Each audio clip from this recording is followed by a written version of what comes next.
Very good morning, students. Welcome to the next class.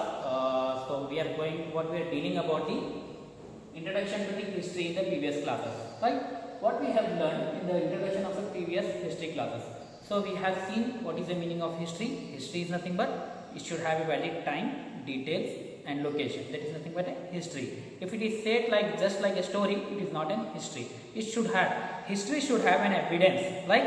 It should have evidence. And one more thing, what we have learned, why we need history. So what is the use of history? So in order to get the information like what the ancestors did in the previous days, like in the older days, about the culture, habitat, and the wrong decision which they made during their period, how they have enjoyed their life, how the sorrow they have tackled the situation in the sorrow. That in order to get the information or in order to get that feedback from the ancestor, we need to about the history, like in the olden days what they did. So in the same way, now we are going to learn that how the history, the information we are getting. Like if you want to get the history, so we need to have some kind of information. Those information, how we are getting, like we can discuss it here. For example, a source, history. Source is needed. In order to have any history, we need a source. The source without a history is not a source. Without it, it's not a history. You cannot find a history without any source. So the source can be divided into two types. That is, we are dividing into two sources. Literary sources, that is in literature, and one more thing is archaeological sources. In that, there are two types. In fact, in the literary sources, that is nothing but the way how we are getting the sources is in the form of written or oral, the conveyed information. The information which you are getting from the literature like a written and the oral is nothing but a literary sources. For example, in case of written literature also, we are of two types. Like if the person are telling like there is a written scripture, for Indian itself, it is a native literature. If the same literature has been written by the foreigner, or if, for example, if a person from other country comes to India and learns about our literature, like things which is happening, our culture, if he returns that same thing on a book or something, it is called as a foreign literature. Person from the other country coming to India and getting the information about the India culture and all the festivals and all, if they are returning at that all, it is nothing but foreign literature. And the oral literature, what is the meaning of oral literature? It is not written, just about the saying. Oral in the sense, we are whenever like speaking, no, that is nothing but an oral communication. Oral communication, folk sounds, old songs will be there now, folk sound, stories, ballads. What is the ballad? Meaning of ballads? It is nothing but a poem. In the form of poem, you are getting the history information about the past days of India. We are getting the information about the myths. What is the meaning of myth? Myth is nothing but a false information, like false information. Everything will be false.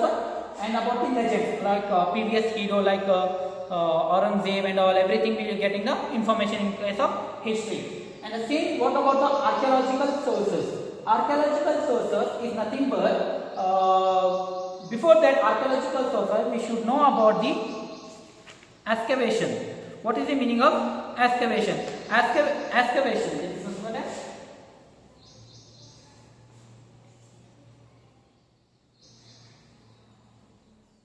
What is the meaning of excavation? Excavation is nothing but digging of the earth crust. Whenever we are building a construction like a big malls and apartments, what you will do? You will go for digging. If we find the digging, during the digging, we may find some old monuments like bangle, like diamond, gold. Everything will be like old pots, like made of German, made of gold. Gold things will be getting from the earth. That is nothing but excavation. During the excavation, like removal of earth, like while removing the mud from the earth crust, we will be getting some important monuments which has deposited in the earth for so many long back. So in the archaeological sources, we may find coins, monuments, inscription. What is inscription? What is the meaning of inscription? There is a like, for example, if there is a for a gold plate will be there. On the gold plate, there will be some kind of written languages will be there. Like they used to write the things on the gold plate, or also it can be written on the wooden plate or in the German plate. Like they used to write the things on the plates. and pots. What about the pots? Olden, like we used to cooking for the require some vessels. No, if they use made up of a pot, they will we will be getting the from the archaeological. So these are the two types of sources. From that we have got the information. If you can see the chart, like pie chart, you can see it here.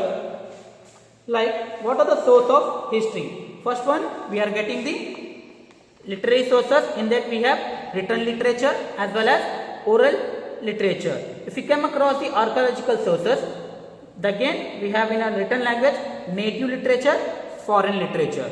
Again oral, like Lebanese, old talks and historical legends. It comes under the literary sources. What about the archaeological sources?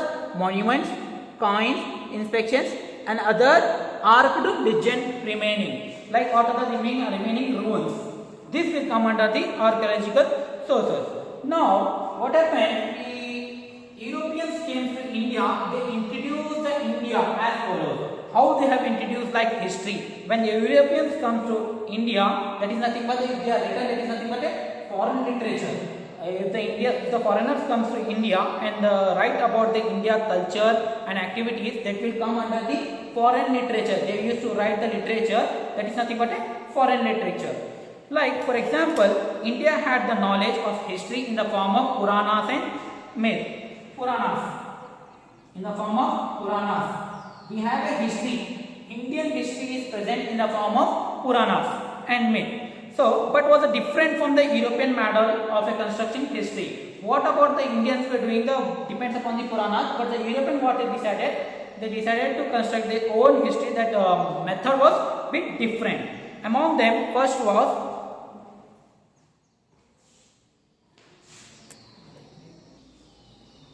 we were speaking about the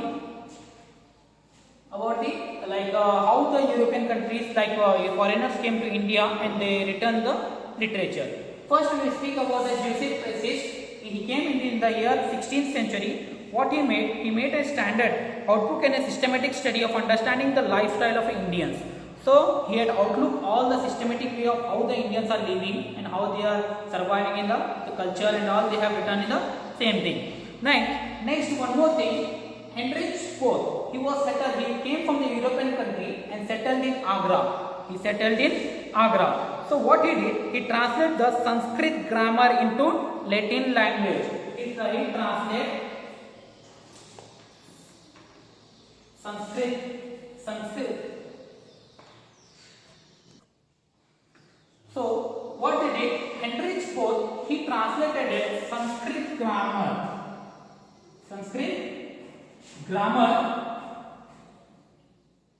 into Latin, right? He transferred the Sanskrit grammar, which was the grammar was available in the Sanskrit. Now what he did, he translated those things into Latin language. So again same thing, what happened? European languages. Meanwhile, the British got the revenue rights in the Bengal. So the duration of this, the British they got their revenue in India.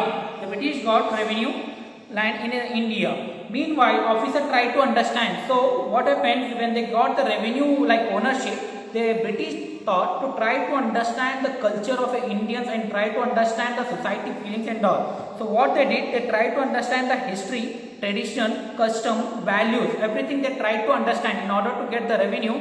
For what they did, British decided to understand the things in the form of culture, values, briefs and laws of India and the strength and what is the relationship between the kings and the people who were ruling over there. And some administrations were attracted toward the Indian literature. The administrator which were present in the British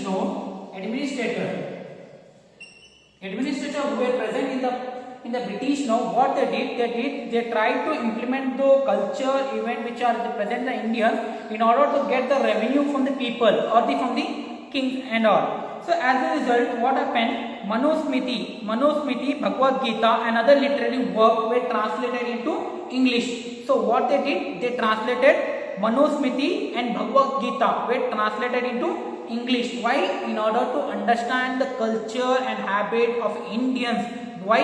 Because they need to collect the revenue from the Indians. They thought they find the situation or the values or the way to collect the revenue from the Indians by translating the Manusmriti and Bhagavad Gita in many languages. For example, what they did, Henrik Bode, what he did, he converted the Sanskrit grammar into Latin language. Sanskrit grammar into Latin language.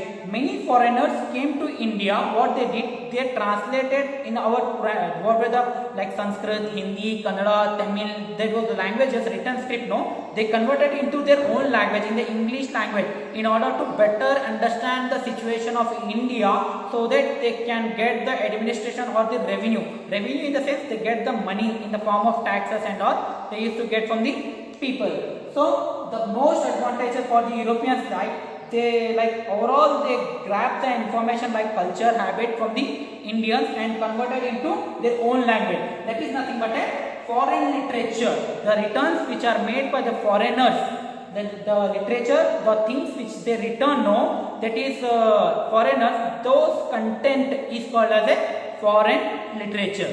So in this topic we have covered about the how the sources, what are the types of sources, from the which sources we can get the information, and how the European people came to India and convert our literature sources into their own languages in order to get the revenue and information all over about the country. So thank you.